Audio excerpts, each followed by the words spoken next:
Hey, let us go ahead and get ourselves going for the day. Let's go ahead and talk about some of the things that we're going to go ahead and try and get accomplished today. We got a lot of good stuff. Thank you for showing up. I was worried I was going to be really lonely tonight because it is the holiday coming up and things like that. Hopefully you have some good holiday plans and we'll get a chance to kind of enjoy yourself a little bit in terms, and also, get your work done. I know it's really, really hard. You promise yourself you're going to get everything done. It sounds like such a long period of time, but then you go home or visit friends and somehow on Sunday you're panicking trying to get it all done because there really isn't that much time left in the quarter. It's that week after the holiday will go very, very quickly. And I think during that time we're going to have a lot of support for you to try and help get you through the assignments and get everything finished up. We would like to talk tonight about Assignment 5, which is rolled out. We can talk about sort of what we have in mind, what the expectation is there. Just kind of set your expectations and hopefully get it scoped down to the point where you'll understand how we can get it done. We're going to continue talking about clashes and how if we create all these different models and different types of programs and people are working independently, how we get that information together, find different areas where there are interferences, and then how we start to solve those issues. Really try and figure out how to correct some of those issues and reduce the number of clashes to hopefully come up with a better design. Then we are finally going to talk about 4D simulation, which is the whole notion of, given that we have some models of a building and how it will go together, how we start thinking about the actual building sequence, the construction sequence, and can associate time with the different elements to simulate the order in which things will actually be built. So I think a very useful thing to do when it comes time to kind of plan out what the construction process will be like and see if there are going to be some clashes that are based around time. We find that a lot of times the finished object is great, but that if you don't plan very carefully the sequence of how things are going to go together, you can't assemble it properly. So we'll go through and take a look at that. So let me go ahead and start with Assignment 5, just give you a sense of what we have in mind there. So Assignment 5 is going to be a group project, and we're making it a group project because that actually sort of mirrors the way you would typically do this stage in a real-world project, where the idea is like different people will often create an architectural model. They'll probably have someone else who's creating the structural model. The plumbing or the mechanical, the HVAC models will typically, again, be created by separate consultants. And the real task is how you try to take work that a lot of independent folks are doing, optimized for their own needs, and get it together in such a way that you can see where there are different conflicts and resolve some of those conflicts. It's a real-world experience. If you really look at what we spend a lot of our time thinking about in terms of how BIM is affecting the world of construction, the world of design, it's not that the modeling is that hard or even the analysis is that hard. It's the coordination of getting everyone to kind of share their information and try to figure out how to resolve problems that come up. That's really where a lot of the attention's going right now.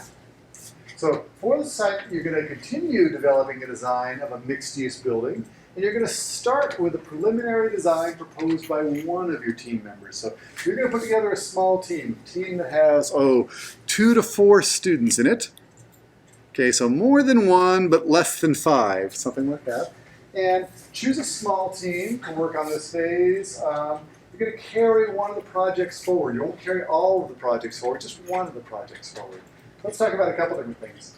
In terms of the number of students, teamwork, as many of you know from other things, has goods and bads to it. It's nice that you can sort of split the work up and share the load a little bit.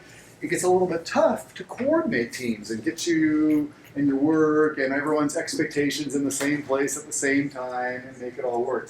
So you want to work with a small team as you can, get things done, as large as you need to get the work done, but not too large. Getting overly large is really no advantage to it. It just tends to complicate things. I think you probably see that in a lot of your other projects. So kind of think about finding someone else who doesn't have to be in this same session, could be in the morning session, could be working independently, just someone that you're going to spend a really intense bonding week with. Okay, it's not a real long-term relationship, but you can depend on each other pretty heavily for this week. So find someone whose working style is similar, you have similar expectations. What not to do is go ahead and find the absolute gung-ho, can't wait to do everything to the A+ nth degree person if you don't want to also be putting that much work in, because then you'll have this inequity and you'll sort of rub against each other in a bad way. It won't feel good. So find someone who's kind of similar in approach and attitude to you. Okay, complementary, but it's kind of be on about the same page. As you form these teams, different people are taking this class for different numbers of units. Some people are taking it for 4, some are taking it for 2. What we want is really each team is just responsible for getting the assignment done. Okay, you'll turn in one group of things as a team.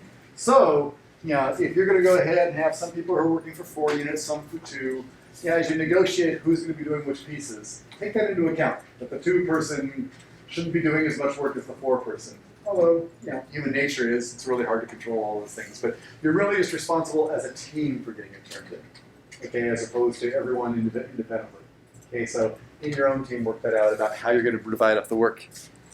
Also, as you're thinking about being a small team, think about which project you want to carry forward. And for this one, I'm going to recommend that you don't necessarily choose the most incredibly interesting, architecturally daring concept that's going to keep you up through the nights trying to figure out how to make a structure fit within this thing. Okay, so it's okay, you don't necessarily want that pure rectangular box, but it also doesn't have to be the thing with the 15 different ellipses flying through space that's going to make your work harder than it needs to be. So go ahead and choose something. Don't chew off more than you have to in terms of this. So, the point of this assignment is more about the coordination, not about the architectural beauty of the building you're creating. So, as a team, think about which building you want to take on. And it may not be the most complicated one. Okay, because more complexity doesn't necessarily get you further in terms of what we're trying to accomplish here. Okay, what you're going to do is actually go through and, for this building, complete the structural system design. We'll talk about that. You're going to do some modeling of the plumbing system, putting in some plumbing fixtures and some water supply lines and drain lines. You're also going to model the HVAC system for a portion of the building. You're not going to do the entire building. Okay, you're going to do a portion of the building. So what we want to do is, for some small portion of the building, get all 3 of those things done so that you can then try to do the coordination of the elements in that. Now, for each of these different systems, if we model a small portion of the plumbing system, you can copy and paste up to get an entire building's worth of plumbing. Same thing with the HVAC system. If you design something for a floor or a wing of a floor, you'll probably be able to copy and paste it up. But what we want you to do here is really design for a small area, figure out the coordination between all those things, and then copy and paste it up. Okay, so figure it out first before you multiply it by 8. Go ahead and work out some of the interdependencies first. Okay, in terms of specific things, let's think about what you're going to be doing. So I've outlined it just as different tasks. Architecturally, someone's going to take that existing model and add some interior walls to define kind of the core of the building. So walls around the stairways and the landings, around that shaft that you sort of put in so that there's not just a big hole in the floor. You're going to put in sort of the core of the building in terms of the walls. I'm also going to ask you to go ahead and just create some basic bathroom spaces. Often they'll be located near the core, okay, where we want to have within those restroom spaces, design sort of a men's and women's room. We're probably very similar, almost mirrors of each other. In terms of the degree of complexity, about 5 toilets or urinals and 5 hand washing stations, some sort of sink within there. If you don't really sort of have a good sense of how big this could be, the restrooms here, they have like 3, 4. They're similar to the restrooms that are in this building. The restrooms that are over in the Long Center, like in the basement level, they're really good too. It's typically just a row of toilets on one wall, a row of sinks on the other side. Again, it's not so much about your architectural design. We want to sort of be able to have something you can plumb together. That looks interesting. Okay, as you're creating these little sample restrooms, go ahead and be aware of the fact that at least one of the stalls has to be ADA compliant. So there's that rule about that 5-foot diameter circle of clearance that you need to leave. So one of the stalls just needs to be a little bit bigger so that you can go ahead and swing around. And even in the architectural model of the building that we've been looking at so far, we'll look at it in there too. You have an example of, it's a relatively small bathroom, but sort of the idea of what we have in mind.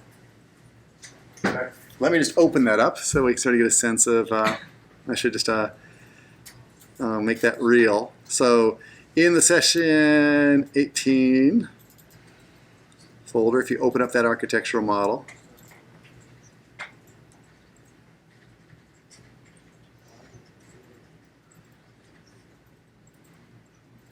on each of the different floor levels, there's not a lot of interior walls. I put some walls in this building right around the hallway to sort of indicate, where the hallway space will be.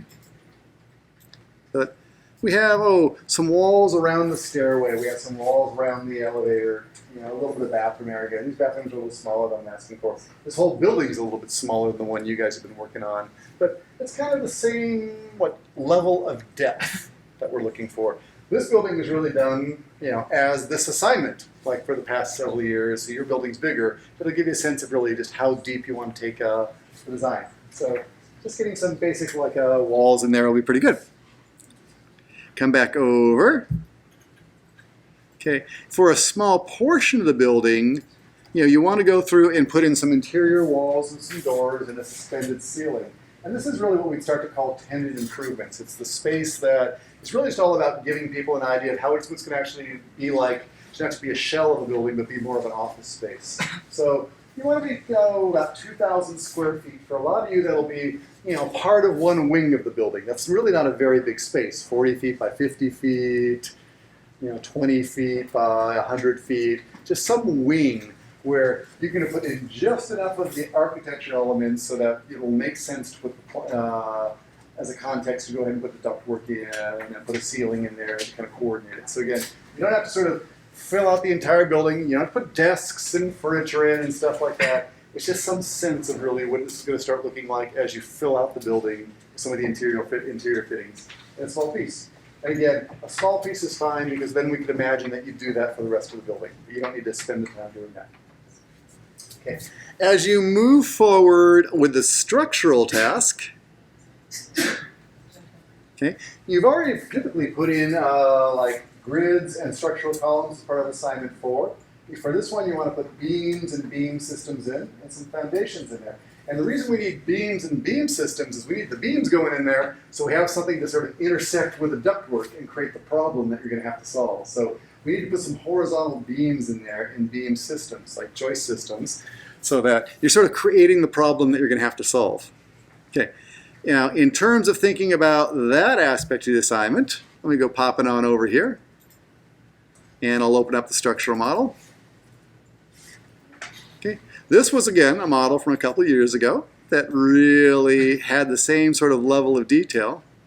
So the idea is we not only have the columns in there, but we have some major beams, and beam systems are those subordinate ones, the joists that are running between, kind of filling out the floors. And they'll probably, again, come up with a very regular pattern to kind of fill in, once you've actually located the columns along the grids. So for example, in my framing plan over here, this building had a really simple framing plan where we have the column locations, we have some major beams, and there's a beam system with smaller beams running between. That's kind of it. You sort of want to put a little bit of framing in there. Again, while we're putting it in there, you have to put the framing in to sort of support the floor, but that's going to be something that later on we're going to have to sort of coordinate with the ductwork and figure out how that all works together. In terms of foundations, that's actually a pretty easy one. Let me show you what I have in mind there. In this building, there's a good example of just under all of the column locations coming on down, there's just some sort of isolated footing, some sort of a footing there that's going to catch the load and distribute it on the ground. And putting those in is pretty easy. If you have some, I'm going to take out the old ones. If I say under structure, there's an isolated footing object. You can put them at column locations and just go dropping them in there. Oops, I have to control click to get them both. Finish that up. So again, just finishing a little, not very big as a structural task, just a little bit of structure to kind of go through and complete. Now, you should, and I'm going to highly recommend, go ahead and use these models as ones that are in the session 17 and 18 folder. Use them as examples. These were from previous assignments. If you sort of have a question about how to do something, open up one of these and you'll get a pretty good sense of what we have in mind and how you can go ahead and construct something similar. This building, I'll comment, actually has a little lateral bracing in it too. So to resist lateral loads, some K bracing in here. You're not being asked to put that in there. If you're a structural engineer and you want to put the K bracing in or think about shear walls, please feel free to go through and do that, because that would actually be the next step. We're not asking everyone to do that, but it's another kind of piece of steel you have to worry about coordinating. So it is in this model.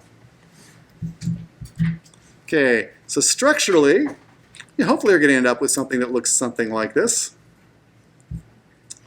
Next up comes plumbing and HVAC systems. For the plumbing systems, what we'd like you to do is actually, for just the women's room, don't worry about the men's and the women's, it's kind of the same thing. It's very similar. The fixtures will be a little bit different. Put some plumbing fixtures in there, the toilets and the lavatories and sinks. Yeah. Put in the hot water supply line, put in the cold water supply line, and then finally put the drainage line in there. So go ahead and do this really for one restroom on one floor. Get it all to work on one restroom on one floor, and once you have that, then you can copy and paste it up to the second and the third floor. Okay, so try to always think about ways to minimize your work. So what do we have in mind there? Oh, it's kind of like, again, in this example, let me open up the MEP model. It's kind of an interesting one. Oh, hopefully you're going to end up with something that looks, well, something like this. That has some drain lines, it has some supply lines, it has a riser for the hot and cold water, it has a riser for the drainage. So something about like that. And then what'll happen with this is after you've gone through and done that for one floor, we can pretty easily go through, grab all those. We can then kind of copy it to the clipboard, and I can paste it up to another level. So I can put it up on level 3. Okay. And it would go through and sort of make that. So very often in buildings, if you start paying attention to buildings as you go around campus, the restrooms are stacked right on top of each other, and there's a reason for that. There's a real efficiency to that. The drain line comes down, the risers come up, all that kind of stuff. There's a reason we do this in terms of stacking them all. Stacking them all is also tends to be, we often put them near the elevators or the stairs because there's often one zone of the building, no matter what happens to your fantastic skin, where it's extending over here or bulging out over there, there's that one place where, usually around the elevators, things have to be vertical. And that's this really good opportunity for them to run utilities up and down, just have a strong core that things can kind of radiate out like the trunk of a tree. Okay, so you tend to go to have these kind of central cores to things. Okay, so go ahead and do a little bit of plumbing work. Now, for the plumbing work, let's start with this. You probably already have your architecture, your structural columns in the same model as the architectural model. That's okay. Often in industry, we will separate those two things because often the structural engineer and the architect will be working for two different firms. If they're already in there, that's okay. We'll leave them in there. For the mechanical, I'm going to recommend that you actually create a separate Revit project using the mechanical template and link the architectural model into it or link the structural model into it. And the reason that's nice to start with the mechanical template is it has all the elbows and bends and duct sizes and pipe sizes built into it. So it'll be easier to actually do it as a separate file based on the mechanical template as opposed to trying to do that in your architectural template. It's also a truer reflection of the way we really do it. You'd have separate consultants and we'd link their work together. So no problem in terms of doing that. I got my mechanical system over here. That's that whole notion of what we're going to do is do some linking where I can say insert, I can link a Revit file in there. Let me link in, for example, the structural model. It's gonna actually, I'm going to have to close the structural model. It'll complain if I try to link to a model that's already open. Let me see if I can close that structural model. Come over here, same thing here. Close that up. Okay. Now I'll go back to the mechanical model and I will say link it. Linking in that structural model. Watch out for auto center to center. That's the troublemaker spot. Okay, go origin to origin. Okay, then you can sort of see those things in the context of each other. And if you missed last time where we did a little copy and monitoring, where we copy and monitored the grids and levels, go back and look at the video from the last session. I spent some time talking about that. And I am pleased to report that actually I am up to date on videos. So as you go out there today, you'll find everything up through Tuesday's class. So in a rare moment, right at the end of the quarter, I'm actually up to date with videos. Okay, so you're going to go through and do a little bit of mechanical or plumbing system. In a similar sort of vein, someone's going to go through and do a little bit of modeling on the HVAC. So what do you want to do? In that little 2,000 square foot area, okay, think about 2,000 square feet, 4 to 8 air changes an hour. How many terminals do I need? I'm going to need some supply terminals. I'm going to need a balanced number of return terminals. Put them there and just run the ductwork. Okay, now for the ductwork, as you go through and do this, similar to the model over here, I have some sort of space over here. I have some supply. I have some return. I have some ductwork. We're going to allow that for your model. Let me just kind of take this piece out over here. Actually, it's trying to move that over there. Hang on. Let me hide that.